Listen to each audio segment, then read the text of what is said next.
அஸ்ஸலாமு அலைக்கும் ஃப்ரெண்ட்ஸ். நம்மளோட ஃபாலோவராயான் மில்க் டோபி செய்து காமிக்க சொல்லி கேட்டிருந்தாங்க. அவங்களுக்காகத்தான் ஸ்பெஷலாக இந்த வீடியோ. அதுக்கு ஃபர்ஸ்ட் கண்டென்ஸ்ட் மில்க் உங்களுக்கு எந்த சைஸ் விருப்பமோ அதில் எடுத்துக்கோங்க. நான் 390 ml டின் ஒன்று தான் எடுத்திருக்கேன். அதே டின்ல ஹாஃபுக்கு வாட்டர் சேர்த்துக்கோங்க. சுகரும் அதே டின்ல ஹாஃப் சேர்த்துக்கோங்க. இதுதான் கரெக்டான ரேஷியோ. கொஞ்சம் ஸ்வீட்னஸ் அதிகப்படுத்தினாலும் சாப்பிட முடியாமல் திகட்டி போயிடும். இதே ரேஷியோவை ஃபாலோ பண்ணுங்க. அப்பதான் ஒரு பெர்ஃபெக்டான ஒத்தன்டிக் டேஸ்ட்டில் கிடைக்கும். இதில் பெருசாக வேலைங்கிறதுக்கு எதுவும் இல்லை. பட் மீடியம் ஃப்ளேமில் வச்சு அடிப்பிடிக்காமல் மிக்ஸ் பண்ணிட்டு இருக்க வேண்டியது தான். ஸ்பூன் யூஸ் பண்ணாமல் விஸ்க் வச்சு மிக்ஸ் பண்ணிட்டு இருக்கும்போது இன்னும் நல்லா வரும்.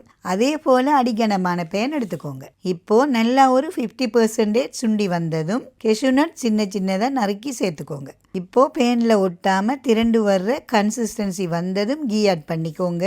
இதை மிக்ஸ் பண்ணிட்டு இருக்கும்போது நான் வீடியோவில் காண்பிக்கிற இந்த கன்சிஸ்டன்சி வந்ததும் ஒரு ட்ரேயில் கீ அப்ளை பண்ணி ட்ரான்ஸ்ஃபர் பண்ணிவிட்டு சூடு இருக்கும் போதே உங்களுக்கு தேவையான சைஸில் பீஸை போட்டு ஒரு 1 hour ரெஸ்ட்டில் வச்செடுத்தா நம்மளோட ஒத்தன்டிக்கான மில்க் டோஃபி ரெடி.